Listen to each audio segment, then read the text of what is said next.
Hi everyone, welcome back. I know this is a second podcast. I planned to get the activity all in one podcast for your task one. I didn't quite manage that, so you've ended up with it in two.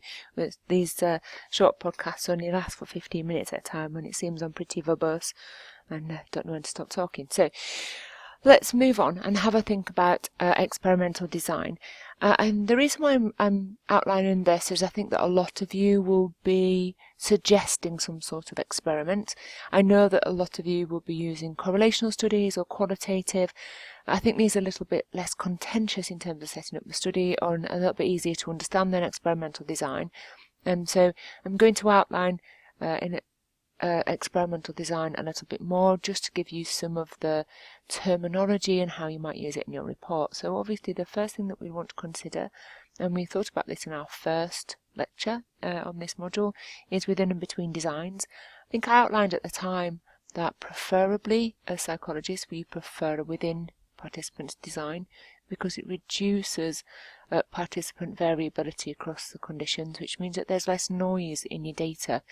So it means that any differences coming out from between the groups are therefore related to the manipulations of your independent variable rather than differences between the participants used in each of the conditions, which is where we want to be.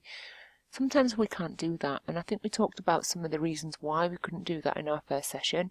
So where people might guess the difference between the conditions, and then that might introduce some form of bias where the participants may either try to help you get the results you want or try and prevent you getting the results you want. In either case, we want to eradicate that.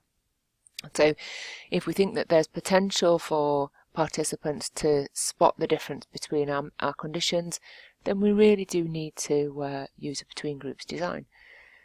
Other cases are for where your conditions are very long. Let's say your condition takes half an hour and you've got 4 conditions. We don't want participants spending 2 hours unless we know that they can either come back at a later day or there are ways in which we can prevent fatigue. We also need to think about practice effects, and if the conditions are very similar, then participants may perform better in later conditions than they did in the first condition, partly because of practice. One of the ways we can get around this, if we absolutely have to use within conditions in this way, is by counterbalancing, such that if you had 4 conditions, a quarter of your participants would have condition 1 first, a quarter would have condition 2 first, and so on, such that any practice effects or fatigue effects where people get more and more tired across all the conditions, those are balanced out by putting the presentation of the order of the conditions as a counterbalance across all of your participants.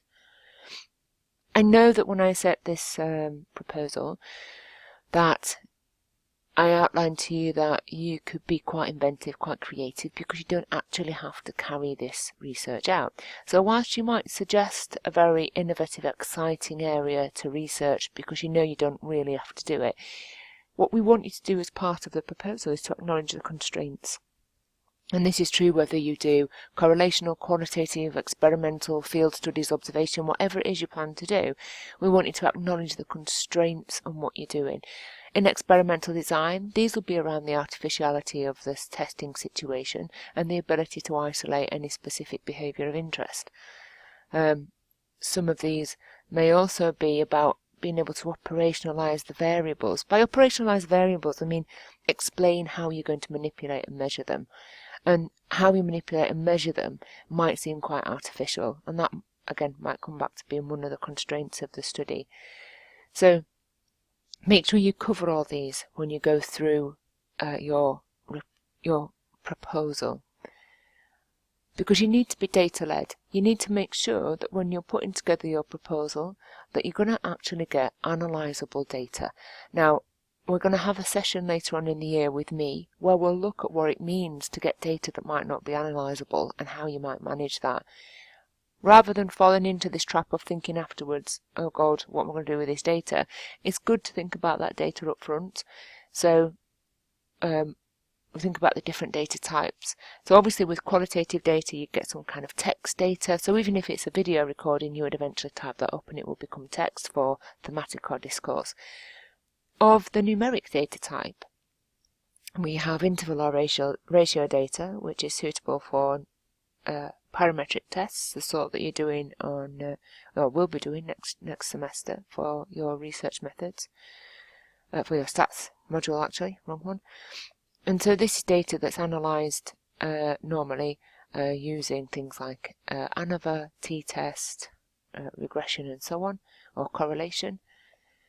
Then we get ordinal data, which can be suitable for non-parametric and parametric tests. So ordinal data is hierarchical data. So let's say someone gives you a rating scale, a Likert scale rating of 1 to 5.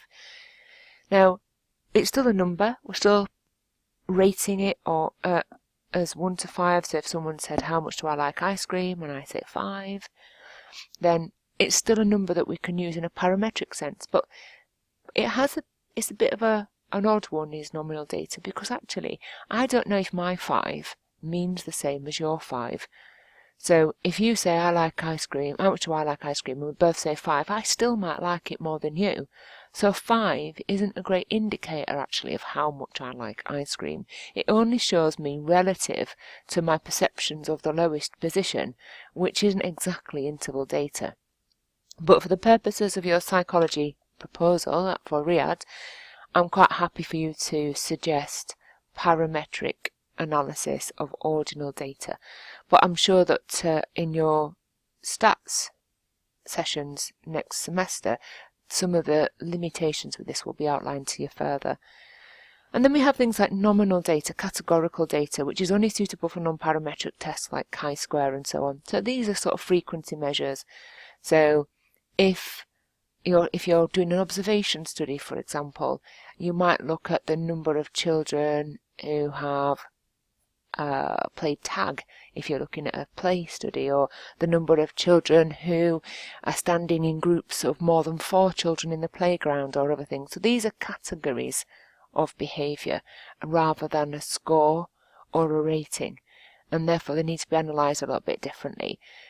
If you look in any basic research methods test, it'll outline a little bit more about these different data types and how you might address them analytically.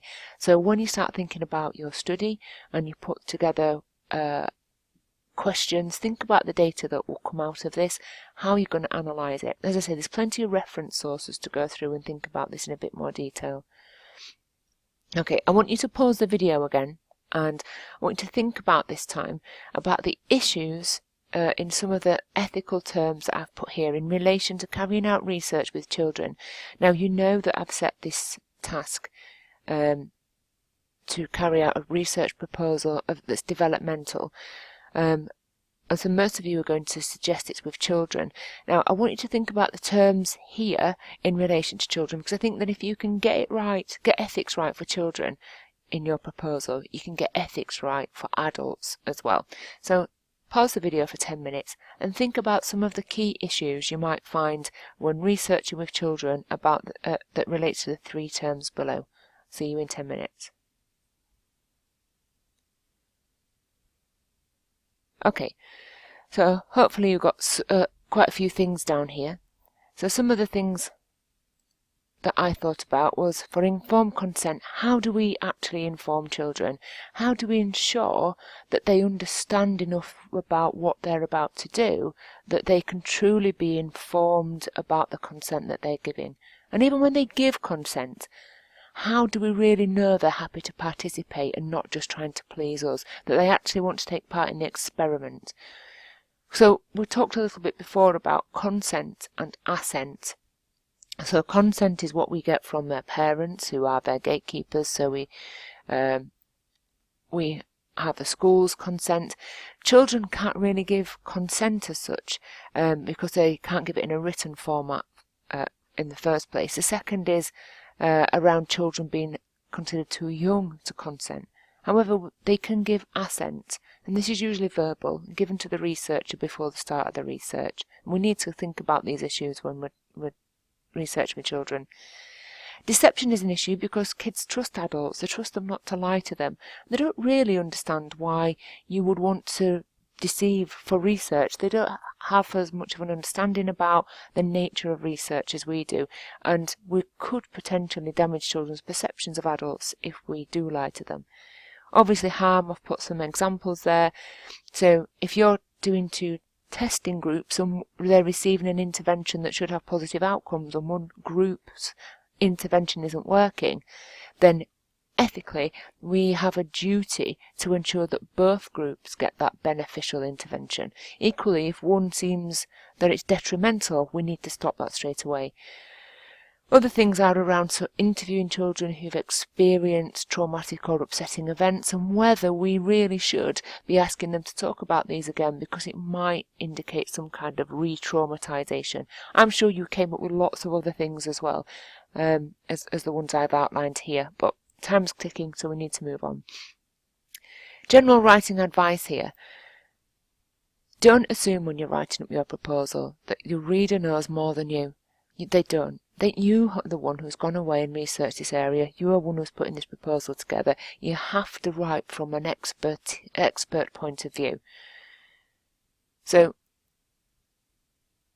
but in that, we have to assume that the reader, although knowledgeable, they don't have the knowledge that you have. So you need to outline the terms that you're going to use, you need to explain things clearly, you need to make sure that a layperson with a reasonable education could understand what you're talking about. And if not, then you need to start looking at how you can simplify that. One of the ways you can do that is to ensure that you're describing things consistently. So, for example, I've got an example here for memory. If you describe something as a slave system, say in working memory perhaps, then don't at a later time call it a subsystem, because we won't know that you mean the same thing. So it's got to be described the same every time. And this is particularly true when talking about your independent variables and your dependent variables. That's one place that people particularly tend to go wrong. Also, be careful about the way that you phrase things. This is one of the biggest things I tend to pick out of assignments, is that the phraseology is a little awry and it makes it difficult to interpret what you're trying to say, what point you're trying to get across. I've put an example there which was quite amusing, but come across these things like these all the time. So the best thing to do is to get someone to proofread. I know that sounds really obvious, and it doesn't have to be someone who knows psychology. In fact, it might be better not to have someone who knows psychology, because realistically they should be able to understand what you're saying, whether they've done psychology or not. So get them to proofread and have a look at it. Obviously, other things are talk to members of staff who are carrying out teaching on these topics and get their input. So get their input into your ideas, see if there are any suggestions, comments that they could make to you. Or but obviously, if you're too vague when you talk to members of staff, the level of help they're able to give you is much less. So try and think about a few specific questions that staff might be able to help you with. And as I say, it's better to target the staff who've given the sessions on those topics, because they've got the more in-depth information. So if you know a particular topic has been covered by one of us, then get in touch, put forward your questions and try and get some really good specific answers to those. Okay guys, I'm going to leave you with task 1 for now. Good luck, and I'll see you in the next podcast talking about task 2.